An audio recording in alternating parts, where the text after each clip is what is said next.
Hello, friend. Today, I'm going to share how your body is not an apology. And I'm going to share a company that is helping reduce food waste. Let's get to it. My cool sheet is a book. This is a magnificent book, and it is called The Body is Not an Apology. I heard about this book a long time ago, and it really piqued my interest, what it was about, what it was called, but I just a couple weeks ago received it as a gift. This is written unlike any other book on this general topic that I've ever read myself or that I've ever heard of, which explains why people like Brené Brown, very well-known people, advocate for it.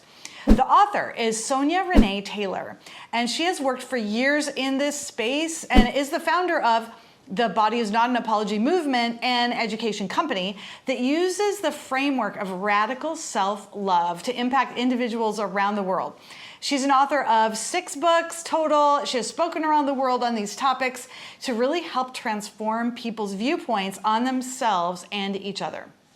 At one point early on in the book, I love this, she talks about what the book is not. It's not a self-help book. It's not a book on self-esteem. It's not just about body image in terms of weight. It includes perspectives on race, on gender, on ability, on cultures, and many other aspects of us that causes divides in society. It's many things, and much of it is about awareness. Awareness about yourself, but also about the world around you. And she gives some data, and she gives historical notes, such as the year when that was finally in the United States that same-sex marriages could happen. She talks about other countries and where that was allowed. So there is a little bit of data in that way, but it delves into things very deeply that are important. A vast array of complex issues that we face as individuals as well as society. One cool thing that she does, so it's text as usual in a book, but she also has these boxes. And in one of these boxes are unapologetic inquiries. Another one is that she has these other boxes that are asking you questions and reflecting, that she calls radical reflections. Must book to read. The Body is Not an Apology. Oh, that sounds really cool. Yeah. So, and is this more geared towards women or anybody?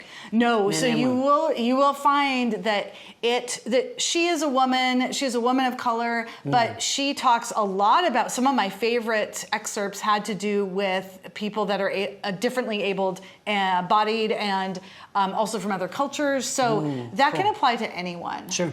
Yeah. So I will say a lot of the examples, they happen to be female, but it really can touch the hearts and minds of anybody.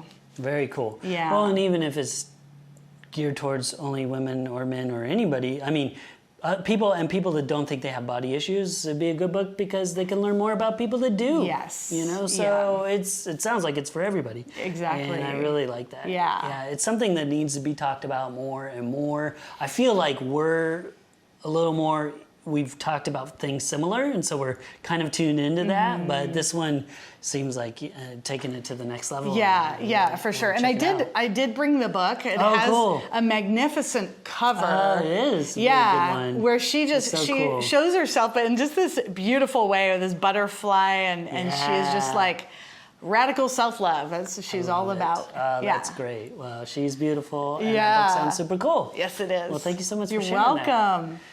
All right, I'm going to be talking about a company, and this company is called Strella Biotechnology. Every fall, apple growers gather billions of apples. They rush them into storage and seal them in airtight doors and wait until harvest is a distant memory, and then they reopen them. But every spring and summer, there's a bad surprise when they slide open the warehouse doors and discover that maybe all the Honeycrisps have turned to mush. Now that is because most produce emits this ethylene gas, and this is the gas that they naturally release that helps ripen them. Well, the Strella sensors, they have sensors that can detect that gas. It translates those emissions, so if there's more happening or less happening. So when they put them in cold storage, it kind of slows down that process. It's like an extreme version of a refrigerator.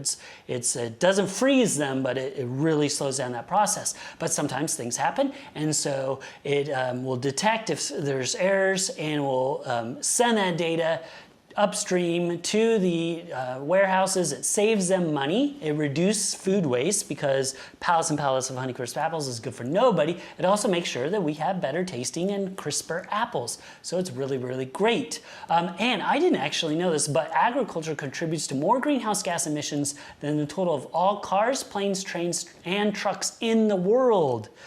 So the pressure to grow more food that is more sustainable, and there's also deforestation in the Amazon. There's tons of things that it is doing. Even though it's so good for us, there's a lot of costs to it and consequences. So anything that can reduce food waste and help the environment is good with me. The CEO, Catherine Sizov, is only 24. It's amazing. She just graduated college, and she talked about in her youth how she didn't even know where apples came from. She just thought they came from the grocery store. Didn't even think about farming. But as she learned, she decided she wanted to make a big difference. She started this company. It's amazing. Strella Biotechnology. Ooh, this is wonderful. And I love that she's so young and saw this, had the foresight. And that was a really interesting point you made about the catch-22 with the agriculture and then the deforestation, but the deforestation would help with the greenhouse gases and just all of that, how it's also intertwined. Yeah.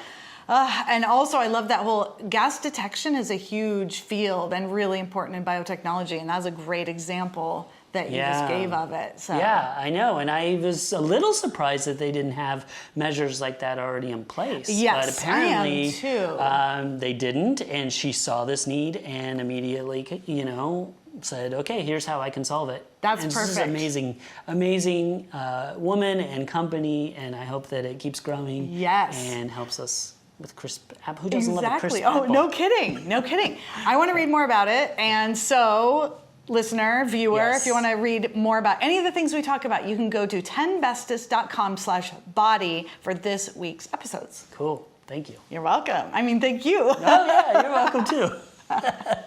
But I didn't know where the show notes were, so. Oh, yes. That's it. Thank you for joining us, friend. I'm Karen McFarland-Holman. And I'm Brian Hart. Let us know in the comments, how do you feel about your body? And let us know, what's your favorite apple? If you're enjoying the show, please give us a like and share it with a friend. Stay tuned tomorrow for another great show. And don't forget to stay curious.